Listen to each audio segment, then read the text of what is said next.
Lapha kuzwakala isililo esakhihla nguthishanhloko uBhabhi Mazeka wesikole samabanga aphansi KwaNongcoyi Primary School hlangqonqa umuzi wakhe. uMazeka osefundise kule sikole iminyaka ungena esikhundleni sokuba uthishanhloko eqaleni kwalenyanga. Emva kwezinsuku ezine eqalile washiswa ihhovisi lesikole kanye nomuzi wakhe. Namanje igilamkhuba ayikaziwa kodwa kusola imibango yezikhundla ephinde ibe nenhlese ezombusazwe ngaphakathi esikoleni. La esikoleni bafike bakhiya igate.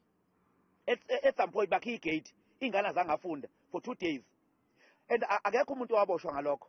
Azikho inyathelo ezenziwe. Now ke yilento eyenza ukuthi uma sebezoshisa admin kusho baba nayo into ethi ngoba akwenza kangalutho egateini then singaqhubeka siyoshisa admin akangaboshwa umuntu. Now uma sebeqhubeka beyoshisa umuzi kaMem into ithini ithi hayi silivalile igate akwangenzeka lutho. Sasishisa isikole akwangenzeka lutho.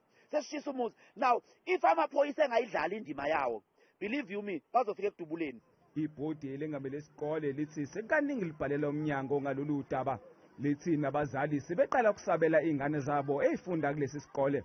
Yabona abazali beingane ezifunda lesikoleni hayi ukuthi abamfuna umem angithezi kodwa kune message esendwayo ukuze uma ifika endlebeni zenu noma ifika endlebeni zabanye abazali kube ngazuthi umema akafunwa umema akafunwa isikole lesasiphatheki ukuze next year abazali beingane bangabe sayilethe izingane. Kuthiwa uthisha uMazeka nomndeni wakhe basagcina endaweni ephephile kanti umnyango wezemfundo esifundazweni uthi uphenyo lusemaphoyiseni.